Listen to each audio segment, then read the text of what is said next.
Hey folks, welcome back to Gaming Garbage. We take a look at games, chat about the gaming news of the industry, and of course, stream for fun. Today we're going over the next-gen specs, not just for the consoles, but also for the handhelds between PlayStation and also Xbox. And apparently we're actually going to be getting these sooner than I thought we would. I believed that basically the consoles were going to be coming, maybe the handhelds a little earlier, but basically coming, maybe the end of 2027 or like even in 2028, because that's what we've seen from some of the from some of the leaks or even some of the presentations. Because a lot of this stuff takes a long time to build and make, and you got to manufacture it. You got to get dev kits out there for studios, and I mean everything takes a long time. And then you got to correlate it with all of the launch titles too. So you can't really speed it up or slow it down too much, otherwise it's going to mess everything up for everybody. But yeah, we're going to be taking a look at Mystic, which is someone that keeps up with PlayStation pretty well, and then we're also going to take a look at ColtEastwood, which takes a look at Xbox pretty often. But yeah, we're going to take a look at both of these, and then we're also going to go over the specs as well for handhelds.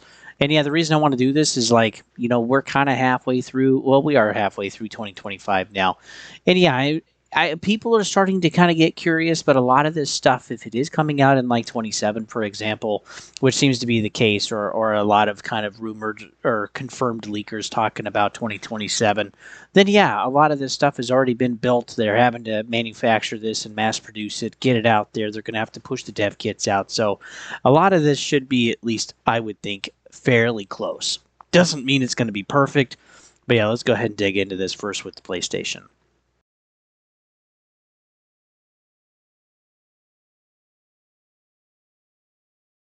Here is the PS6 codename, which is Orion.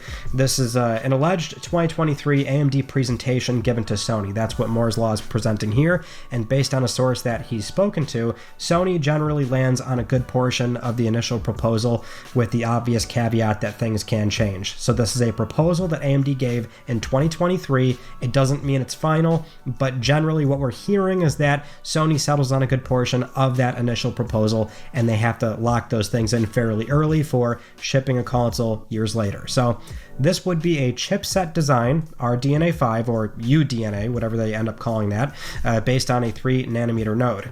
Backwards compatibility with PS5 and PS4 software is expected. Moore's Law also went out of their way to say that, or to clarify at least, that PS3 was not mentioned on the documentation. I think that kind of goes without saying. That would probably be emulation. I sincerely doubt we would ever get any sort of onboard PS3 hardware to facilitate PS3 compatibility, but they do want to at least let people know PS3 not in there.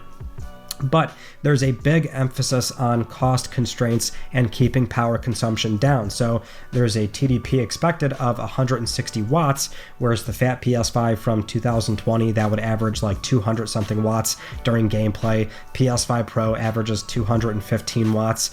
The other specs that were presented though, 8 Zen 6 cores, then 40 to 48 RDNA 5 compute units at 3 gigahertz, which they're also theorizing that could potentially be more, but just based on this existing presentation, 40 to 48 CUs. The memory would be GDDR7, rasterization performance would be about 3 times the standard PS5 consoles, and ray tracing is expected to be much higher, around 6 to 7 something times. That's expected to be a much bigger leap, which that does align with the PS5 Pro seminar, where that was closer towards the end of the presentation. So that's starting to sound pretty good. Like, they are focusing on, like they said, cost constraints. They're probably also thinking about the consumer as well, because they want to make sure that people are actually going to buy this. Because yeah, a lot of people have been struggling lately to actually be able to afford everything. And console gaming, or PC too, even, looking at the 50 series or the RTX 90, things are just getting more expensive, and it's more difficult to actually find the money to actually pay for all this. And it's starting to feel like a premium hobby for more people than it did before, and that's not great. That means less sales, that means less, microtransactions, less games to be sold, less consoles, and all of that stuff. People, I still think, will, play as many games as they can, or enjoy that hobby as much as they can, like they have been over, the last decade or multiple decades. But again, there is a limit to what people can actually afford. And, ultimately, there's just only so much money that you can actually put out there. Like in the United States right now, the average for gaming every year is about $470. So by the time you're done adding in accessories, adding in, service costs or like multiplayer costs, at least on console, or upgrading, RAM and stuff on PC, or getting another graphics card. $480 roughly doesn't really go very far for a lot of stuff looking at it today, especially with $80 games or like $100 or $80 controllers. That can get sucked up pretty quick. And that 480 was for a family, not just for one individual, but for a family in the United States. So split between multiple people, 2, 3, or 4 folks. Yeah, that goes really quick every year, and that really means that people ultimately buy maybe just, a few games, maybe just 2. So, yeah, let's go ahead and take a look at Xbox. Above in power compared to the Xbox Series X and leaps above the current PS5 Pro. Kepler L2's latest leaks suggest that Microsoft is going all in on performance for the next generation Xbox. This box is designed to be a hybrid PC console on Windows 12 with AMD's latest Navi 5 graphics engine and Zen 6 processing. It is codenamed Magnus, not a Shakespearean name as Sony typically uses, which hints that this hardware leak is specifically for the partnership for Xbox. The next generation Xbox hardware PC hybrid touts a CPU with an 11-core Zen 6 with 3 Zen 6 cores paired with 8 Zen 6C cores, likely functioning as 10 cores with 20 threads, compared to the Xbox Series X, which had 8 cores and multi-threaded up to 16. The GPU is a massive 264mm square graphics die with a 384-bit memory bus, much wider than the Series X's 320-bit bus. The rumored 36GB GDDR7 shared memory pool is a generational leap from Xbox Series X at 16GB of GDDR6, a 2 times boost of memory, which helps with game logic, textures, and multitasking. So I wanted to talk about this too. Like, this is comparing the Series X versus like what Magnus is going to be. And it is just a massive size. So the die size is quite a bit smaller, which is great. That means it takes less time to get from A to B, which helps with faster computing. We're also looking at almost 3 times as much compute units, which is pretty insane. And then we're also looking at like double the RAM for memory.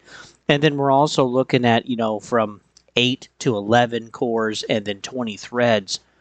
And then, teraflops don't necessarily mean as much about, performance and stuff. We've definitely seen that with, like, the Pro, or we've seen that, too, with even the Series S or Series X. That doesn't always translate very, very well all the time. So I don't really care about teraflops.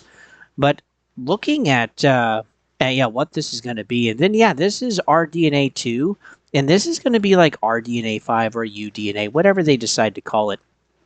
Again, just like for actual PlayStation here. And either way, this is going to be pretty hefty. So, again, we don't necessarily know exactly too much. But looking between the two, one is definitely going to be more of a powerhouse than the other.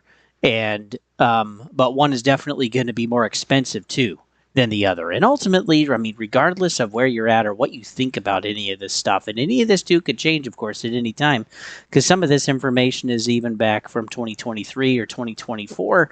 We're going to continue to learn more information probably going into 2026 next year, when we actually get to see some of this stuff, and these companies actually start officially releasing some information. But regardless of where you are, you're going to care more about where your friends are and where your digital libraries are. So I don't really think a lot of people that are in their later 20s and 30s and 40s are really going to care too much about one over the other, because ultimately, like, if they've been gaming for a while, for over a decade, they're probably going to want to stick with whatever libraries they have. And of course, with gaming becoming more expensive, they're going to have to maybe choose this time between one over the other, or buy one now and buy one later. However, they're going to have to do it.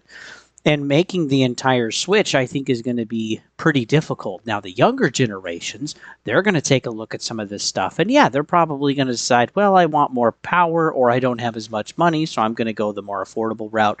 And I think that's how some of these folks are actually going to work on doing that.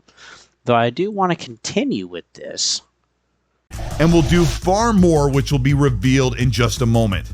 The architecture, based on AMD's upcoming UDNA, which is essentially the future of RDNA 5. This is a unified architecture that merges RDNA and optimized for AI. And the best part, developers won't need to optimize separately for RDNA and other architectures, just using a one unified platform. Cross-platform efficiency is going to be one of the major advantages for Xbox's AMD chip, using easier scaling across the Xbox OEM console that is rumored to come out in 2026, and this next-generation Xbox first-party console from Microsoft that is set to come in 2027.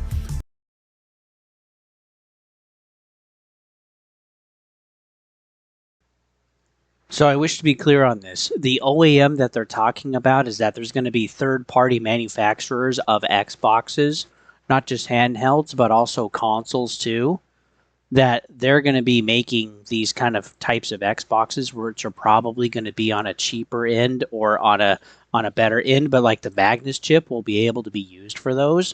And then Xbox is going to make their own first-party stuff. We know they're making a Xbox console or excuse me, a PC console hybrid, and that's going to be using the Magnus chip as well.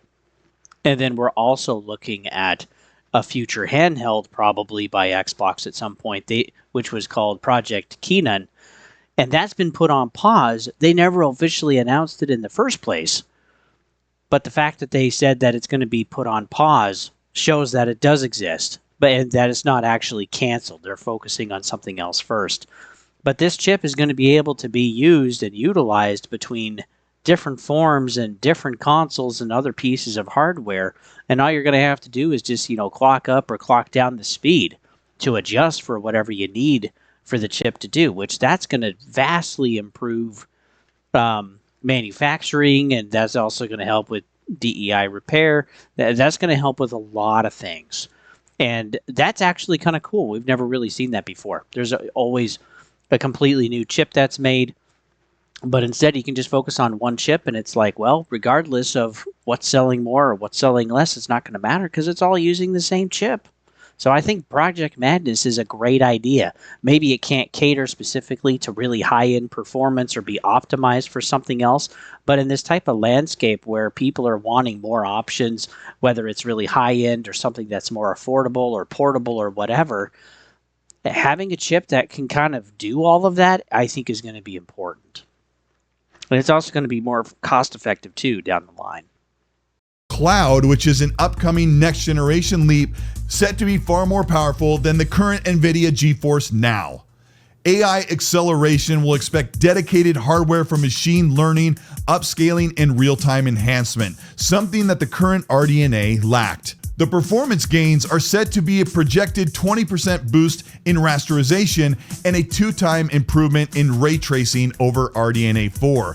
This means that you'll likely get more real-life path-traced ray tracing in your games. According to this hardware leak, Microsoft seems to be prioritizing raw power paired with AI capabilities, possibly aimed at a hybrid console PC experience with a ton of headroom and overhead for developers to make games look blisteringly fast, razor sharp in resolution, and have all of the lighting models to make games look incredible.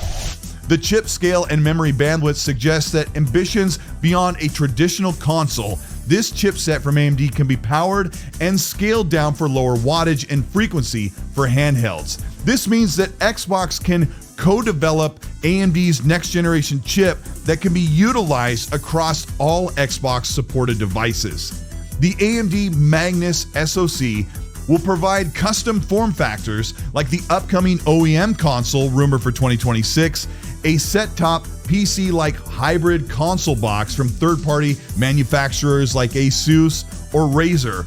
This means that AMD and Xbox's partnered SoC can be purchased or utilized across other manufacturers to make the OEM Xbox PC console or Xbox's own handheld or third-party handhelds with the actual Xbox chipset, which means you will get to play all of your supported games on any of these devices as long as they're using this Magnus SoC. For me personally, this really gets pretty crazy because it's like being able to unify just about all the hardware for a specific chip.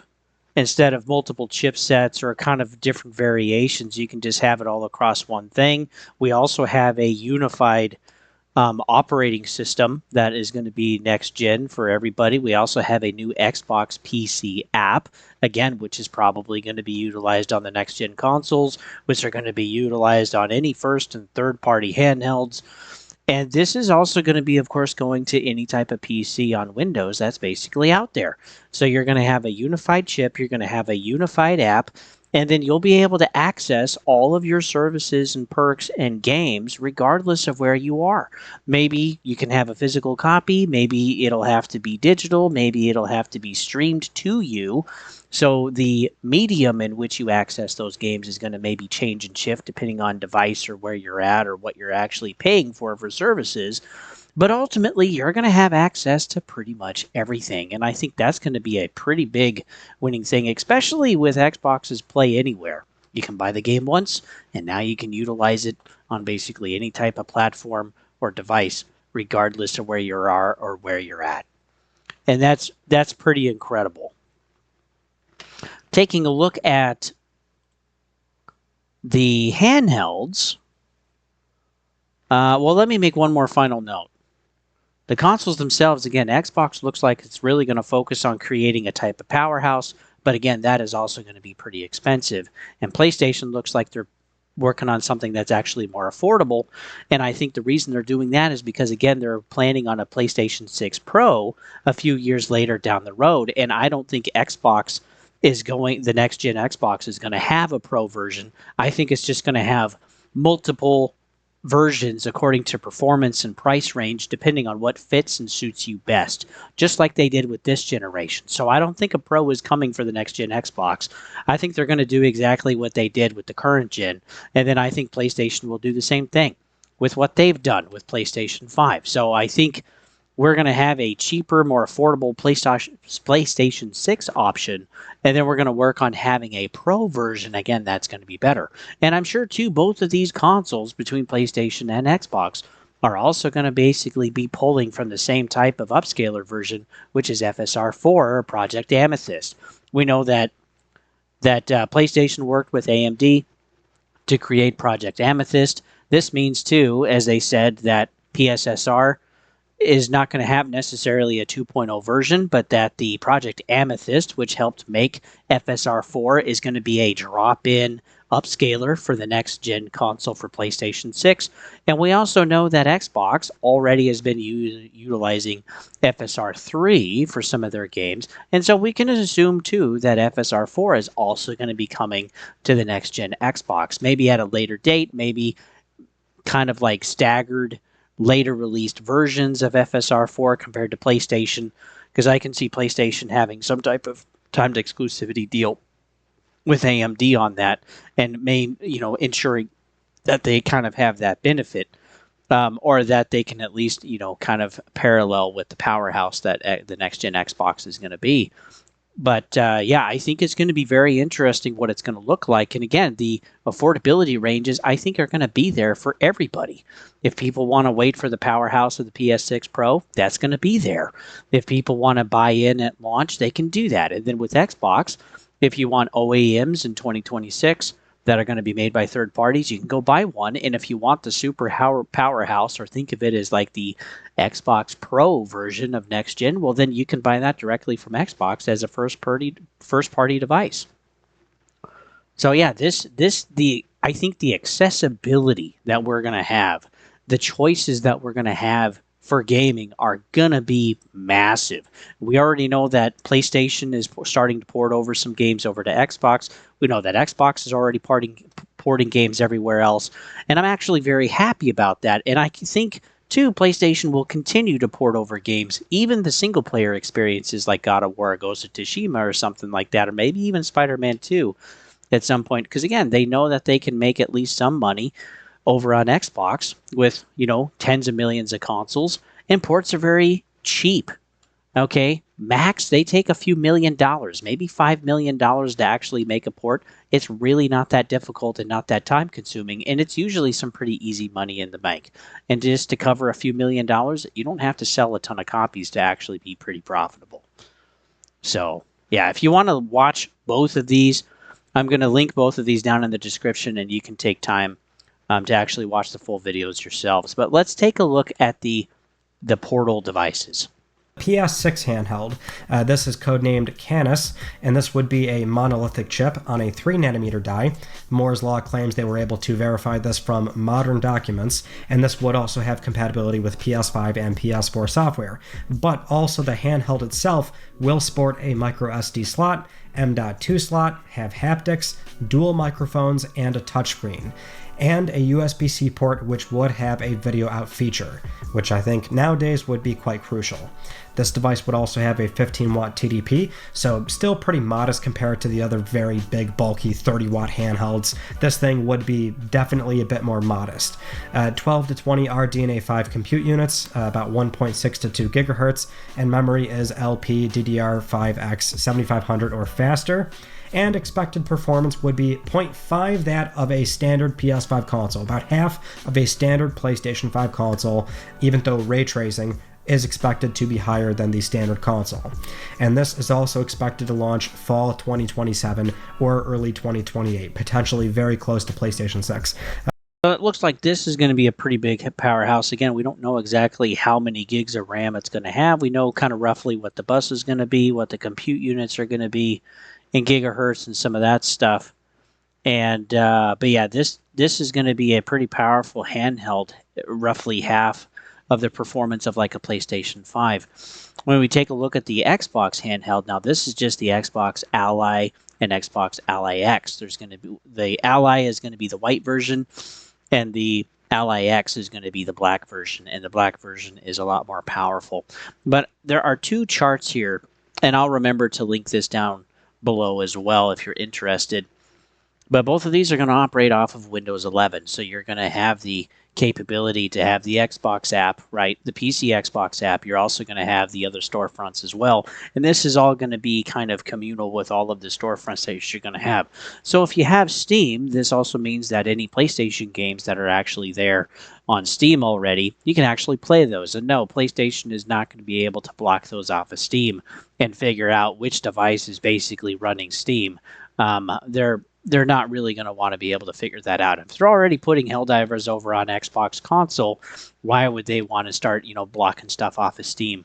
It just, again, it doesn't make any sense. The exclusivity is disappearing, and I'm here for it. I think it's great for everybody.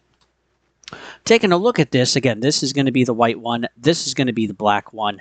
And we have the only difference here is that an AI Z2 Extreme versus just a Z2 processor. We're going to have 16 gigs of RAM at 6400 and versus 24 at 8000. So that's going to be a pretty big jump there. Basically double the storage space. Pretty much the same screen for the most part. And then, yeah, some other miscellaneous stuff. The thing, though, is like the battery as well. These both two are also going to be pretty heavy, but like with the actual grips, people are saying that actually feels way more comfortable than like any other handheld that they've actually had their hands on. And that's wonderful. And then, yeah, the batteries, too, are also going to be pretty big. Now, if you're also curious, if you don't want to buy an Ally X, maybe you want to buy a used ROG Ally, or you already have one before the Xbox version is coming out. Well, the Xbox PC version that's going to be coming with these Ally X and Ally handhelds, it's also going to be ported over to 2026 to all of the other ROG Allies that are out there in the world, which is great. And again, they're going to be continuing to try to actually put this type of Windows gaming system on other devices as well, including MSI or Lenovo or whatever. And so again, this is not just going to be specific to these two types of handhelds. Okay, it's probably going to be easier. It's going to be probably a little bit more intuitive, but the same UI and the same functionality is planning to be there, and they're going to start rolling this out in 2026, probably through 2027, as they working with each third-party manufacturer. And again, I think that's great. So, but these two are also going to be pretty expensive. We know that the white one is roughly going to be like $600, and we know that the black one is going to be roughly $900. So yeah, they're going to be pretty spendy. But yeah, either way, like, Nintendo really kicked something off with the handhelds with the Wii U. That was kind of the first one that we got to see with the gamepad. And then, so yeah, handhelds are here to stay. And there's a lot of other companies that are getting into it. Even Tencent is making one, which I think they're the biggest screen out there. But yeah, it's just kind of getting insane, all of the stuff that's happening. And I think the next gen of gaming is really going to be something. And I think, too, with the breakdown of exclusivity, it's just creating more competition. And now the devices have to sell themselves. The services have to sell themselves. There's no longer going to be piggybacking off of the success of exclusivity and who has better exclusives or timed exclusives or whatever. That's basically going away. And again, like I said earlier, I'm all here for it. So I know this was a bit of a longer one, folks. Thanks for making it this far. If you enjoy the content, you can always like, sub, or dislike too if you'd like, and all that jazz. You can also, too, if you enjoyed this type of content, please share the video with people. Because, yeah, this is going to be something that I'm going to be keeping an eye on. And I did quite a bit of analysis for myself before I had a YouTube channel for the current gen consoles. And then now that I have one, well, I'm just going to be sharing my analysis and research and stuff with you guys later in the future as we get to all of the next gen stuff. And also been sharing some things already with the Switch 2, as I've already been having on the channel. So also too, you can follow me at Twitch if you'd like. Basically everything is raw, but you get it there first for free. You basically have a week until it just rolls off and disappears due to Twitch policy because I don't pay for anything. So, but yeah, you can also watch me play games there. Anything that I'm playing, I'll chat with you guys in the chat. And yeah, I'm very curious and also excited about the next gen stuff because, again, it's a completely different take on what the big focuses are going to be. And they're going to have to win you over with the hardware now. And especially with Xbox, including third-party OEM companies, is going to be very interesting because I feel like they're all going to be kind of be competing in a way, or like almost Xbox is like leasing out a franchise, kind of like a Wendy's or like a McDonald's or something, and they're including all of these other companies. And yeah, the competition I think is going to be pretty fierce next gen because there's going to be a value on features, services, pricing, and also performance. I think it's going to be more fierce than it's ever been before. And then the games are basically just going to go everywhere. So it doesn't matter really what you're buying very much. You can pretty much just gain access to everything. And again, I think that's great. So with that, folks, thanks for tuning in. I'll see you guys on the next one.